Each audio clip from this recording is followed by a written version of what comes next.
Bismillahirrahmanirrahim. Alhamdulillahi rabbil alamin. Wassalatu wassalamu ala asyrafil anbiya'i wal mursalin wa ala alihi wa sahbihi ajma'in. Rabbi shrah li sadri wa yassir li amri wa hlul 'uqdatam min lisani yafqahu qawli.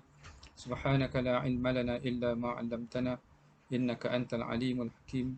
Wa la hawla wa la quwwata illa billahil aliyyil 'azim. Amma ba'd. Uhayyikum bi tahiyyatil Islam. Assalamualaikum warahmatullahi wabarakatuh. Sidang penonton yang dirahmati Allah sekalian, insya-Allah pada malam ini kita akan membicarakan satu tajuk iaitu berkenaan dengan ar-riya ataupun menunjuk-nunjuk. Ini kita selalu sebut tentang ar-riya ini. Dia satu penyakit yang sangat berbahaya, penyakit yang akan menyebabkan sesuatu amalan ibadat kita tidak diterima oleh Allah Subhanahu wa taala. Baik, kita tengok apa yang diperkatakan oleh Al-Imam Al-Ghazali radhiyallahu anhu berkenaan dengan ar-riya ini. Riya ialah menuntut pangkat dan kedudukan menerusi perbuatan ibadat. Iaitu apa? Bila dia berbuat ibadat yang sepatutnya dan khususnya kepada Allah Subhanahu wa taala, tetapi niatnya itu bercampur. Kadang-kadang sepenuhnya kerana selain daripada Allah, atau separuh kepada Allah dan separuh lagi kepada selain daripada Allah. Tujuan-tujuan tertentu di sini disebut pangkat dan kedudukan. Kita kalau dalam bahasa mudahnya untuk kita nak melihat riya ini, iaitu takrif lain, iaitu berbuat ibadat untuk mencari redha manusia ataupun nak mencari lari daripada celaan manusia. Dua benda. Kita buat ibadat pertama biasanya untuk mencari redha manusia. Kalau kita buat sesuatu, solat untuk nak menyukakan seseorang, sedekah untuk kita diketahui kita ini seorang yang pemurah, orang suka kita maksudnya. Ataupun kita nak lari daripada celaan manusia maksudnya. Contohnya kita pergi duduk dekat surau, dekat masjid, kita datang masjid, nak lari daripada celaan manusia, takut manusia cakap apa rumah tepi masjid tapi tidak solat, hantar duit ke kampung, satu yang sepatutnya menjadi ibadat, tetapi niatnya sebab nak lari daripada celaan manusia, takut nanti apa orang kampung cakap, anak di bandar senang tetapi ibu di kampung miskin, maka dihantar duit untuk nak lari daripada celaan manusia, bukan kerana Allah Subhanahu wa taala. Maka jatuhlah dia dalam riya. Jadi tertolak, amalannya itu terbatal dan tertolak. Apa hukum riya? Jelas hukum riya ini, iaitu hukumnya asasnya adalah haram dan dimurkai oleh Allah Subhanahu wa taala. Haram dan dimurkai Allah. Baik. Dalil dia apa? Surah Al-Ma'un ayat 4 hingga 6.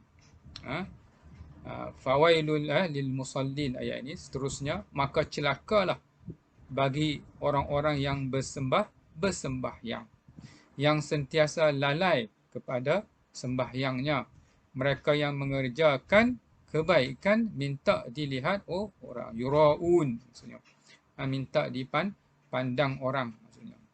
Ini tuan-tuan dan puan yang dirahmati Allah sekalian. Sedekah untuk apa? Untuk disukai orang, dipuji orang maksudnya. Solat misalnya untuk supaya isteri kata baik, suami kata baik, ibu dan ayah kata baik, tetapi bukan kerana Allah Subhanahu wa taala. Solat mungkin takut anak-anak kata apa, anak-anak mungkin belajar kat sekolah tiba-tiba mak dan ayah tak solat. Maka mak dan ayah pun solat kerana takut celaan anak-anak. Maka akhirnya tidak diterima solat tersebut. Terjatuh ke dalam riya.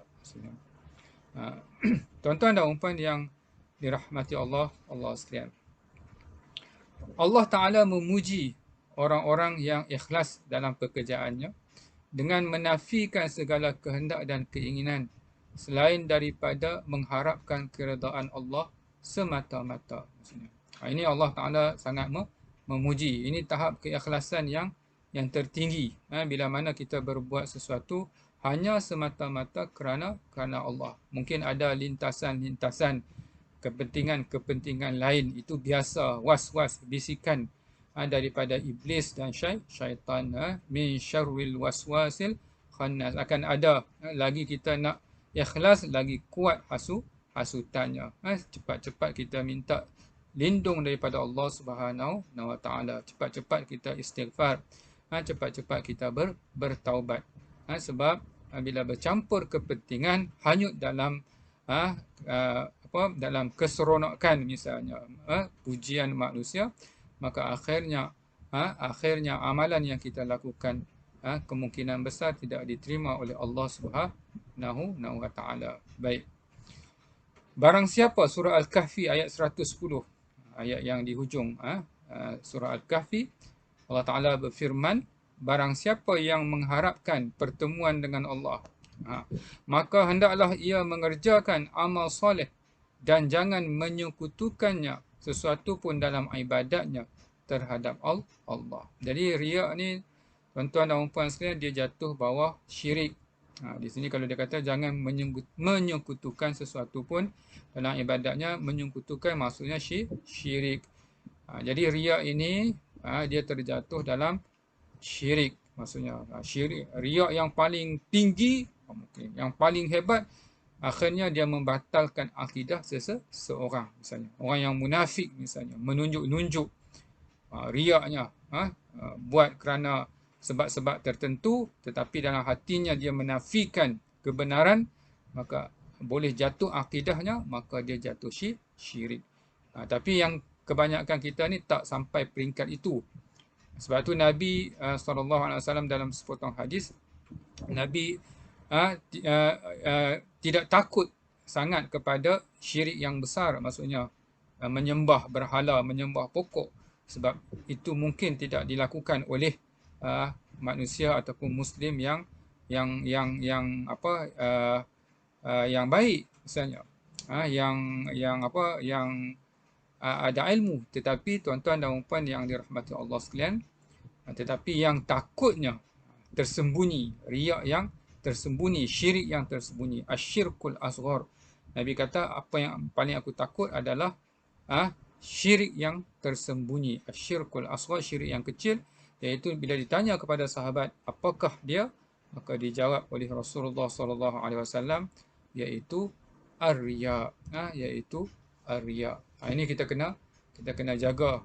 Ini dalam musim kita membantu sekarang ni, alhamdulillah, membantu orang yang tidak berkemampuan, yang tidak berdaya, tetapi jaga niat kita.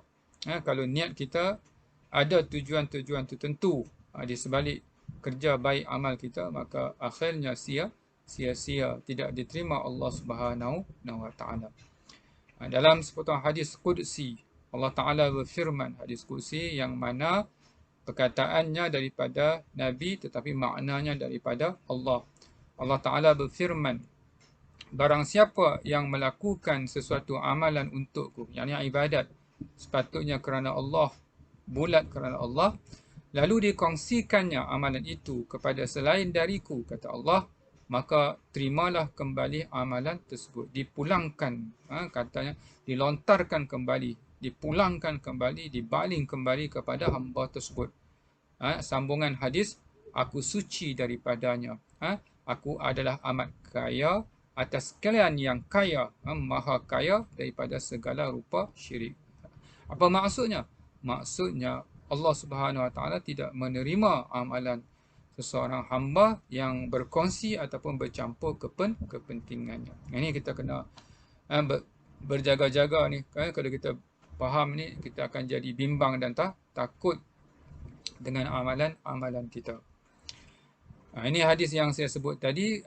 Nabi SAW bersabda, sesungguhnya yang paling aku takuti, akhwafa ni maksudnya isim tafdil. Kalau dalam bahasa Arab, siapa yang belajar bahasa Arab, isim tafdil ni maksudnya paling. Paling aku takut dari segala perkara yang harus aku takuti ialah syirik yang kecil. Sebab tu Nabi tak takut, tak bimbang kalau misalnya sembah pokok, sembah berhala. Sebab orang Islam jarang buat macam tu maksudnya. Ya. Para sahabat bertanya, apa dia syirik yang kecil itu? Maka baginda sallallahu alaihi wasallam menjawab, iaitu riak. Iaitu riak.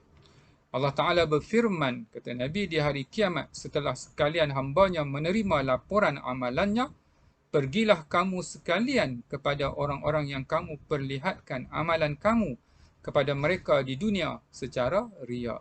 Dulu kamu buat kan, kamu nak sesuatu kan, kamu bukan kerana aku kan, maka pergi tuntut daripada mereka yang kamu tunjuk, yang kamu ingin tarik perhatiannya.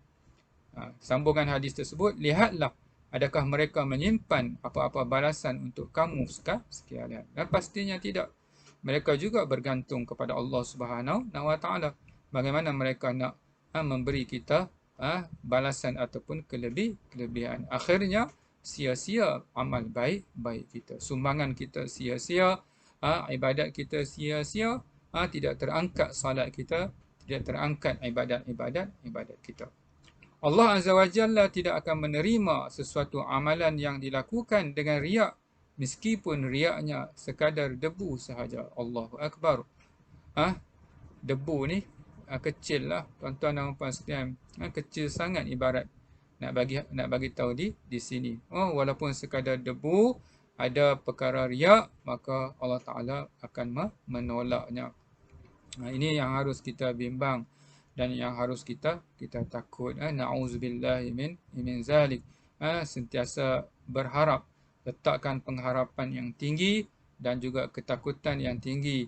Takut amalan kita tidak diterima Allah dan sangat berharap agar amal kita diterima oleh Allah Subhanahu wa Ta'ala. Ini apa yang harus dilakukan oleh seorang hamba. Maksudnya Allah Ta'ala Maha mengetahui. Dia mengetahui kesungguhan kita, dia mengetahui isi hati kita. Sebab syirik dengan riak semua ini, keikhlasan ini hanya kita dengan Allah. Manusia tidak tahu, manusia boleh sekadar membuat andaian, tetapi akhirnya Allah Ta'ala yang Maha mengetahui. Tuan-tuan dan perempuan yang dirahmati Allah sekalian. Baik. Sesungguhnya serendah-rendah riak itu ialah syirik. Iaitu syirik. Serendah-rendah riak itu ialah syirik. Syirik kecil. Sesungguhnya di bawah teduhan arash pada hari tiada teduhan melainkan teduhan Allah Azza wa Jalla. Di hari kiamat kelak ada lindungan, teduhan. Tidak ada lindungan dan teduhan melainkan teduhan Allah, lindungan Allah. Ialah seseorang yang bersedekah. Ini dalam hadis yang masyhur.